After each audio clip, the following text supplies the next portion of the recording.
Assalamualaikum warahmatullahi wabarakatuh. Salam sejahtera untuk kita semua. Kami dari kelompok 8. 1. Mona Lisa, NIM 11213329. Yang kedua adalah Delta Anggraini, NIM 11213332. Yang ketiga adalah Timotius Adiwidakdo, NIM 11213334. Yang keempat adalah Endah Triwahyuni, NIM 11213335. Yang kelima adalah Elsinta Indrakalai, NIM 11213348. Tema yang akan kami bahas adalah program linear metode simplex pada toko kue Sari Rasa. Di sini ada latar belakang masalah. Seiring dengan berkembangnya bisnis yang disertai persaingan yang begitu ketat, banyak sekali masalah yang muncul dan turut mempengaruhi nafas kehidupan usaha produksi kue berskala kecil. Dengan kondisi seperti ini, banyak usaha produksi kue kecil yang harus berjuang untuk tetap melaksanakan aktivitas usaha produksi kue, terutama kegiatan produksi, agar kelangsungan hidup usaha produksi kue bisa berkembang terus. Untuk menjaga kelangsungan dan berkembangnya usaha produksi kue diperlukan langkah-langkah untuk dapat mengalokasikan bahan baku serta meningkatkan laba. Oleh sebab itu, diperlukan suatu usaha menggunakan suatu metode dalam menentukan kombinasi yang tepat menggunakan faktor produksi dari produk yang dibuat serta kombinasi dari produk yang dihasilkan. Untuk mengatasi permasalahan tersebut, dapat digunakan metode simplex. Di sini ada rumusan masalah. Berdasarkan latar belakang tersebut, maka peneliti menentukan rumusan masalah yang dihadapi oleh toko kue Sari Rasa adalah bagaimana memaksimalkan keuntungan dengan keterbatasan bahan baku yang dimiliki. Next.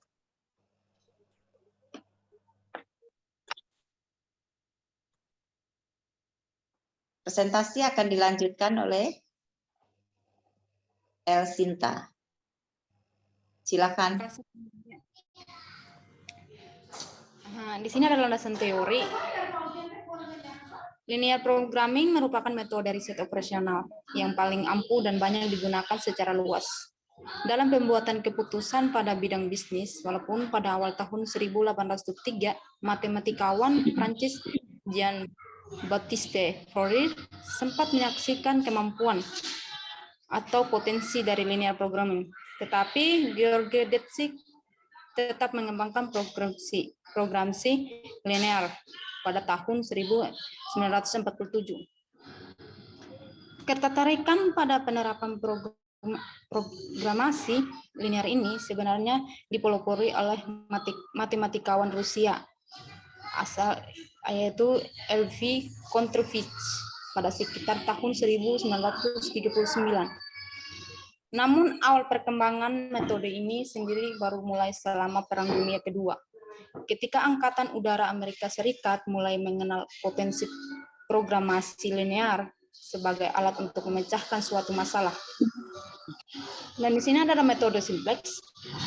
Untuk simplex sendiri, simplex merupakan suatu metode untuk menentukan penyelesaian dasar yang memungkinkan atas suatu sistem persamaan dan pengujian keoptimalan penyelesaian tersebut.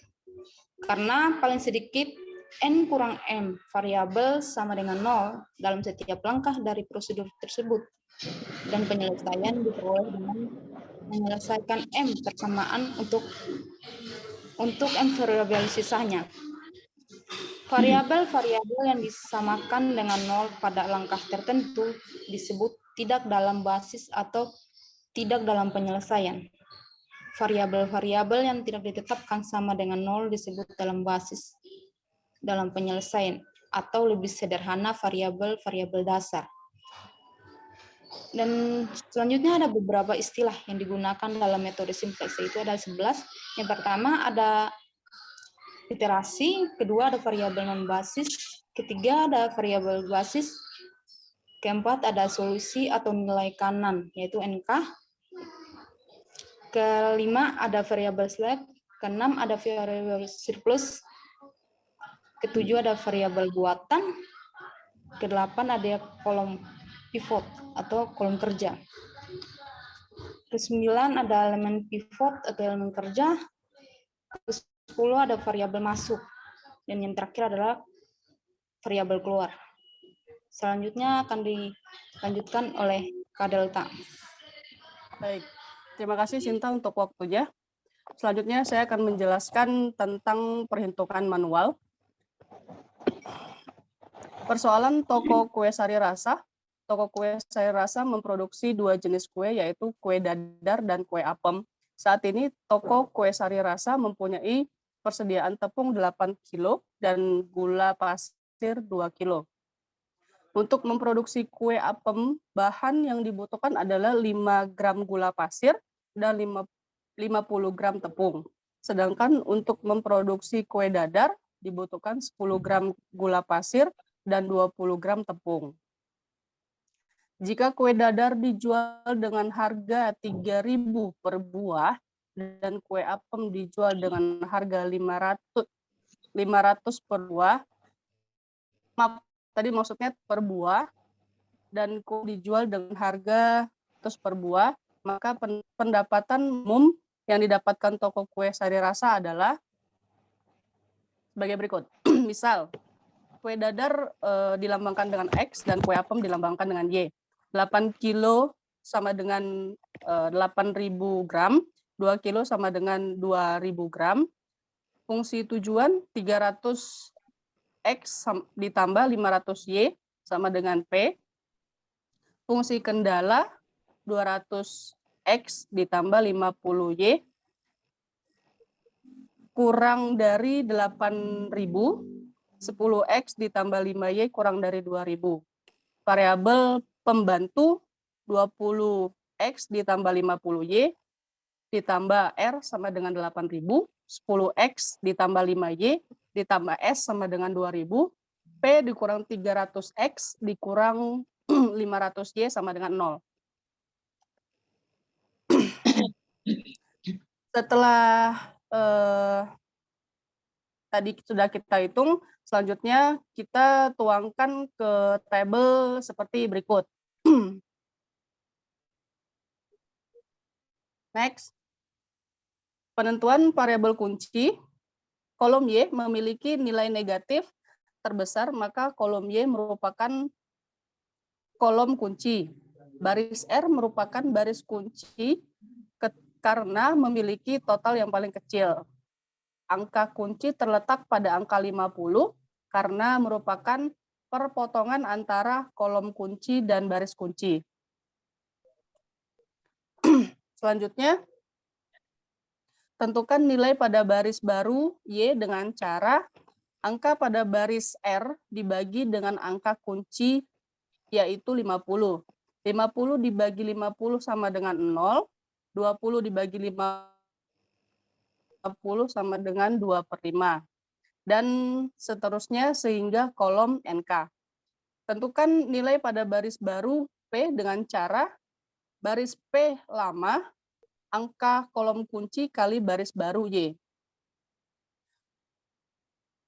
Min 300 dikurang dalam kurung min 500 dikali 2/5 sama dengan min 100.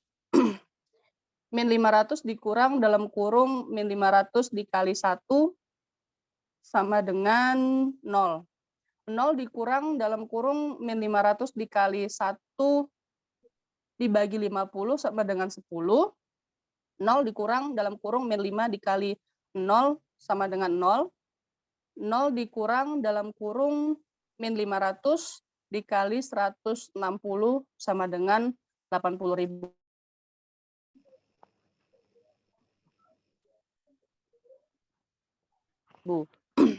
S dengan baris S lama, angka kolom kunci X, baris baru Y. 50 dikurang dalam kurung 5 kali 2/5 sama dengan 8. 5 dikurang dalam kurung 5 dikali 1 sama dengan 0.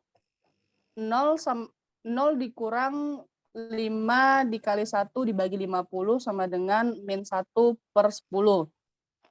1 dikurang dalam kurung 5 dikali 0 sama dengan 1. 2000 dikurang dalam kurung 5 dikali 160 sama dengan 1200. Dari hasil tersebut masih ditemukan angka negatif pada baris P, maka nilai maksimum belum didapatkan. Selanjutnya akan dijelaskan oleh Kak Endah. Ya, terima kasih Delta.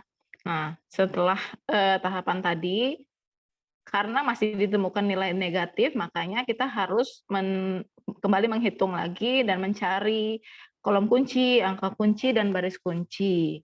Kolom kunci terdapat pada X. Nah, angka kunci terdapat pada angka 8. Kemudian baris kunci terdapat pada S. Next.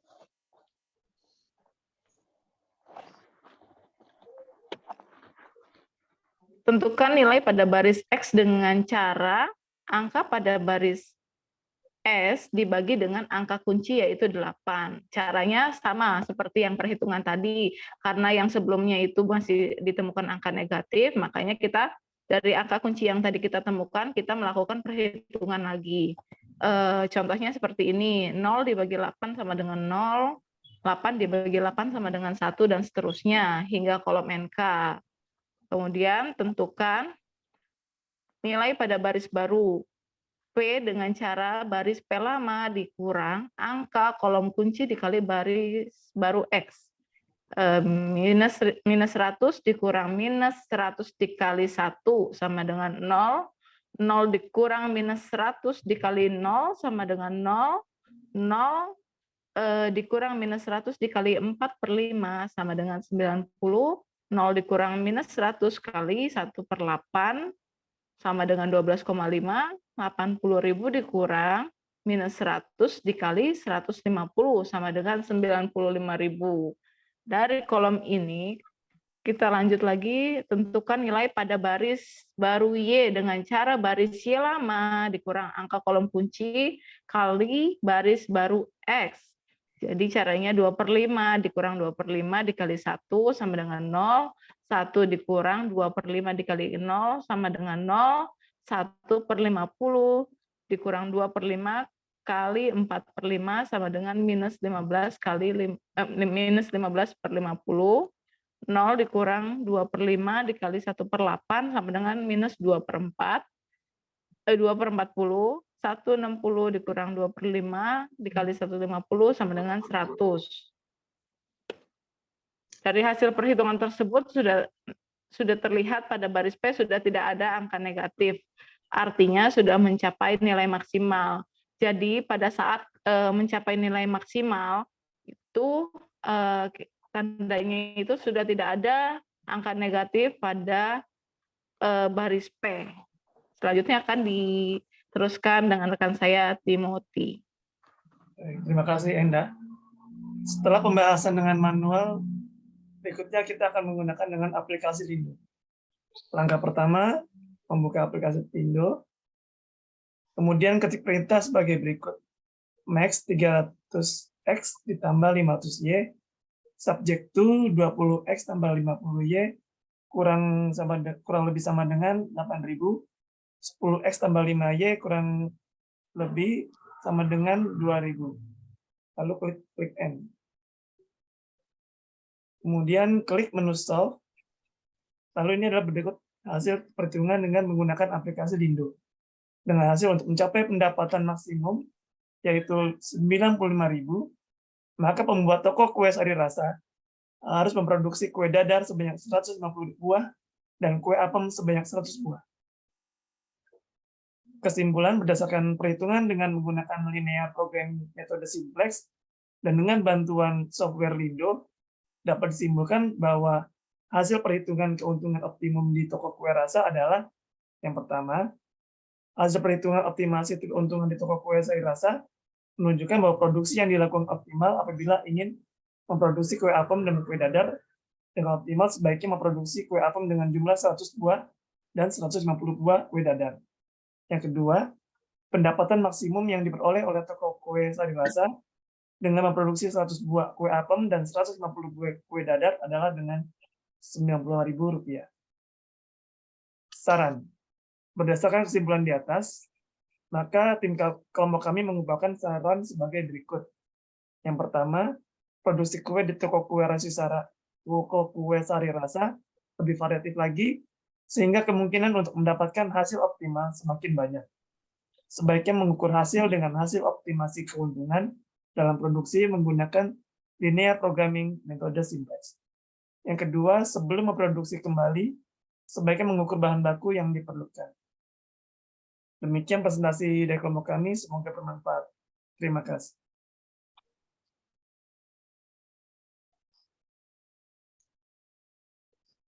Terima kasih. Assalamualaikum warahmatullahi wabarakatuh.